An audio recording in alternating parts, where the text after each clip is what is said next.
रोग निदान disease series में आज हम बात करेंगे अजीन के बारे में, जिसको हम कॉमनली अगर मॉडर्न के एस्पेक्ट से जानते हैं तो इंडाइजेशन के नाम से इसको जाना जाता है। अब यहाँ पे तो सबसे पहले हम बात करते हैं थोड़े से इंट्रोडक्शन के बारे में। तो अगर हम बात करते हैं अजीन या इंडाइजेशन किसकी वजह से होता है, अग्नि मांद व्याधि है। जब आपकी अग्नि की मंदता हो जाती है तभी क्या होगा, आपका फूड का डाइजेशन नहीं होगा। और जब फूड का डाइजेशन नहीं होगा उसी को हम क्या कह देंगे, अजीर्ण कह देते हैं।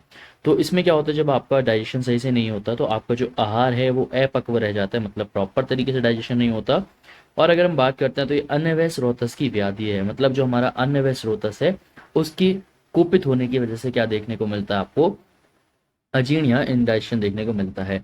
अब सबसे पहले हम बात करते हैं इसकी परिभाषा के बारे में। तो आचार्य माधवकर क्या कहते हैं कि जब लोग अपने इंद्रियां पर नियंत्रण नहीं कर सकने के कारण पशुवत होकर अनुचित प्रमाण में भोजन करते हैं, वह अग्निमांद होने के कारण अजीर्ण उत्पत्ति होती है। तो अब यहाँ पे इन्होंने सिंपल क्या कहा कि जब लोग क्या करते हैं, अपनी इंद्रियों पे, उनको अपनी इंद्रियों पे कंट्रोल नहीं होता और वो क्या करते हैं, जैसे गाय भैंस या कोई भी पशु या जानवर जो है खाना चरते हैं, वो खाते जाते हैं कंटिन्यूअसली, तो उसकी वजह से क्या हो जाता है, अग्निमांद हो जाती है। और अग्निमांद होने की वजह से क्या होता है, अजीर्ण की उत्पत्ति होती है। अब अगर ग्रंथ की बात करते हैं तो आचार्य चरक ने चरक विमान स्थान के अध्याय नंबर 2 में इसका वर्णन किया है, चरक चिकित्सा स्थान के चैप्टर नंबर 15 में इसका वर्णन किया है, सुश्रुत ने सुश्रुत संहिता के चैप्टर नंबर 46 में अग्निमांद का अजीर्ण का वर्णन किया है। अब इसके निदान यानी कि कॉजेज क्या क्या हो सकते हैं, भोजन ना करना। अगर आप बिल्कुल भोजन नहीं करोगे तो आपकी जाहिर सी बात है अग्निमंद हो जाएगी, क्योंकि अग्नि तब तक जलती रहती है जब तक हम उसमें क्या करते हैं, किसी भी द्रव्य को डालते रहते हैं ना। जैसे आप हवन करते हो तो हवन कब तक जलता है, जब तक आप उसमें लकड़ी डालते रहते हो। इसी तरह जो हमारी डाइजेस्टिव फायर है, अगर उसमें बिल्कुल भी फूड नहीं जाएगा तो वो क्या हो जाएगी, अग्नि मंद हो जाएगी। तो भोजन का अति मात्रा में सेवन करना, आप ज्यादा मात्रा में सेवन कर रहे हो तभी अग्नि मंद हो जाएगी। अजीर्ण में मतलब आपका फूड प्रॉपर तरीके से डाइजेस्ट नहीं हुआ, आपने कुछ टाइम लगता है, आपको पता है 4 to 6 आवर लगते हैं फूड के डाइजेशन में। इसी से पहले ही आपने क्या किया, फर्दर वहां पे फूड को इंटेक किया है, खाना खाया, तो उसकी वजह से भी क्या हो सकता है, आपको अजीर्ण देखने को मिल सकता है। दूषित अन्न मतलब अगर आपने कहीं ऐसा आहार सेवन किया है जो आपके लिए बेनिफिशियल नहीं था या फिर वो कैसा था, दूषित था। गुरु शीत तथा और रुक्ष अन्न का सेवन करना, देश काल और ऋतु का विषम होना। देश काल मतलब ऐसा ऋतु थी जिस ऋतु में आपको वो आहार सेवन नहीं करना था, ठीक है। या फिर जैसे आपने क्या किया, शिशिर ऋतु में लघु आहार सेवन किया, तो उसकी वजह से भी क्या हो जाएगी, आपकी अग्नि मंद हो जाएगी। वेग का धारण करना, चिंता करना, भय करना, लोभ क्रोध शोक, तो ये सारे कारण बताए गए अग्नि मांद के। और यही कारण क्या करते हैं, फर्दर अग्निमंद की वजह से अजीर्ण की उत्पत्ति कराते हैं। अब हम बात करते हैं संप्राप्ति। तो जैसे आप निदान का सेवन करोगे, ठीक है, आपने जो भी ऊपर निदान बताएंगे उसका सेवन किया, तो उससे क्या होगा, कफ दोष की प्रकोपित हो जाएगा। जब कफ दोष प्रकोपित होगा तो आहार का पाचन सही से नहीं होगा, और जब आपका आहार का पाचन सही से नहीं होगा, इसी को हम क्या कह देंगे, अजीर्ण रोग कह देंगे, ठीक है। तो अजीर्ण रोग में मेनली क्या मिलता है, आपका आहार का पाचन सही प्रकार से नहीं होता, और ये हमारी कफ प्रधान दोष यहाँ पे व्याधि है। तो संप्राप्ति घटक की बात करते हैं तो कफ दोष कौन सा है, कफ प्रधान है, ठीक है। दूष्य कौन सा है, इसमें रक्त जो हमारे रस धातु है उसकी दृष्टि होती है। अग्नि की अगर बात करते हैं तो यहाँ पे अग्नि की मंदता मिलती है। स्रोतस कौन से प्रकोपित करते हैं, अन्यवय स्रोतस की व्याधियां है। साध्य साध्य की बात करते हैं तो कृच साध्य व्याधि में इसको रखा गया है। और स्रोत दृष्टि में क्या हो जाता है, संग हो जाता है, मतलब जो हमारे स्रोतस हैं उनका मार्ग अवरोध हो जाता है। अगर हम बात करते हैं भेद के बारे में, तो आचार्य सुश्रुत ने इसके 4 भेद कहे हैं। पहला है आम अजीर्ण, दूसरा है विदग्ध अजीर्ण, विष्टबद अजीर्ण, और चौथा है हमारा रसशेष अजीर्ण। तो एक कैसा होता है हमारा, आम अजीर्ण कफ की वजह से, जिसमें कफ दोष की प्रधानता मिलती है। विदग्ध अजीर्ण जिसमें पित्त दोष की। विषबद अजीर्ण क्या होता है, हमारा वात की वजह से, जिसमें वात दोष प्रधान रहता है। और रस शेष अजीर्ण क्या होता है, रस की शेषता के कारण जो अजीर्ण उत्पन्न होता है वो होता है रस शेष अजीर्ण। इनको सबको अभी हम डिटेल में पढ़ेंगे। आचार्य माधव ने कितने टाइप बताए हैं, पहला बताया आम अजीर्ण, दूसरा बताया विदग्ध अजीर्ण, तीसरा विष्टबद अजीर्ण, और चौथा रसशेष अजीर्ण। 4 तो सेम माने, लेकिन 2 और एक्स्ट्रा दिए। पहला कौन सा, दिनपाकी अजीर्ण, और दूसरा है हमारा प्राकृत अजीर्ण। तो इन दोनों के बारे में भी हम डिटेल में पढ़ेंगे। तो सामान्य लक्षण क्या देखने को मिलते हैं, विषटभता मिलती है, अंगों में दर्द मिलता है, शीर्षूल मिलता है, मूर्छा मिलती है, तंद्रा मिलती है, भ्रम मिलती है, जृंभा, तृष्णा, ज्वर, अरुचि, अविपाक, ये सारे लक्षण आपको सामान्य रूप से अजीर्ण में देखने को मिलते हैं।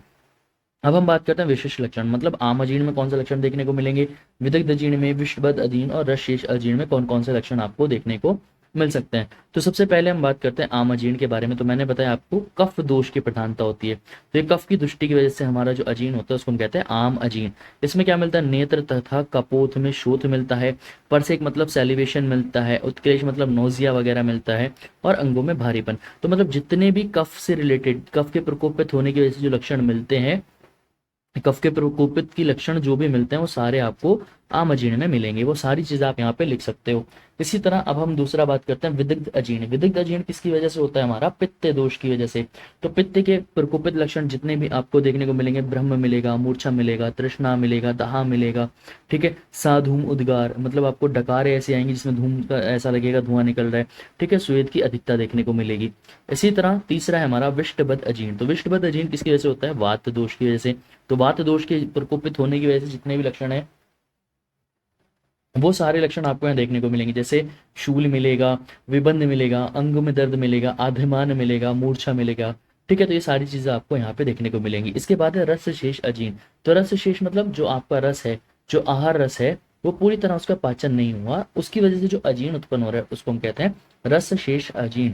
तो रस शेष अजीर्ण में क्या होगा, शुद्ध उद्गार प्रवृत्ति होगा, भोजन ग्रहण करने की इच्छा ही नहीं होगी, एनोरेक्सिया देखने को मिलेगा, हृदय में भारीपन मिलेगा, परसेक मिलेगा यानी कि सेलेब्रेशन मिलेगा, और अन्न से द्वेष मतलब अन्न खाने का मन ही नहीं करेगा, ठीक है। अब देखो यहाँ पे चार तो हो गए। इसके बाद आचार्य जो हमारे माधव हैं उन्होंने दो प्रकार के और बताए, दिन पाकी और प्राकृत अजीर्ण।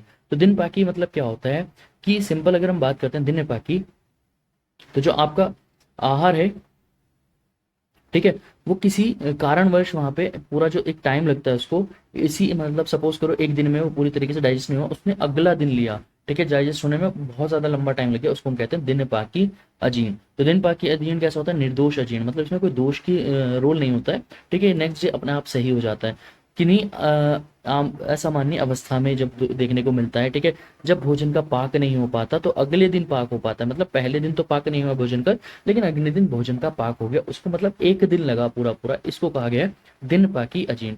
इसके बाद है प्राकृत अजीर्ण। तो आपको पता है जो आप फूड लेते हो तो उसमें पूरा प्रॉपर डाइजेशन होने में कुछ टाइम लगता है, तो जो टाइम वहां पे लगता है उसी को कहा जाता है दिन प्राकृत अजीर्ण। तो ये प्रतिदिन रहने वाला अजीर्ण है। तो डेली मतलब अब आपको 6 से 8 घंटे तो लगते ही हैं, तो ये तो आपका डेली हो गया। तो प्राकृत अजीर्ण क्या है, बेसिकली जो प्रतिदिन रहने वाला अजीर्ण है उसको हम कहते हैं प्राकृत अजीर्ण। ये सभी व्यक्तियों में पाया जाता है, तो ये नॉर्मल होता है। अब हम बात करते हैं उपद्रव यानी कि कॉम्प्लिकेशंस क्या क्या देखने को मिल सकते हैं। मूर्छा देखने को मिल सकता है, प्रलाप देखने को मिल सकता है, वमन, वर्षेक देखने को मिल सकता है, शिथिलता मिल सकती है, भ्रम मिल सकता है, मृत्यु तक हो सकती है अगर अजीर्ण रह जाता है। अब हम बात करते हैं इसके साध्य असाध्यता के बारे में। तो प्रारंभिक अवस्था जब इनिशियल स्टेट होती है तो हमारा जो अजीर्ण है वो साध्य होता है, और अगर वहां पे कुछ उपद्रव है, अल्प उपद्रव है, तो कृत साध्य है, और अगर वहां पर सभी उपद्रव लाइक मूर्छा भी मिल रहा है, प्रलाप भी मिल रहा है, वमन भी मिल रहा है, प्रसेक भी मिल रहा है, तो ये डिजीज कैसे हो जाती है, असाध्य हो जाती है। तो ये था आज का हमारा लेक्चर जिसमें हमने अजीर्ण के बारे में पढ़ा।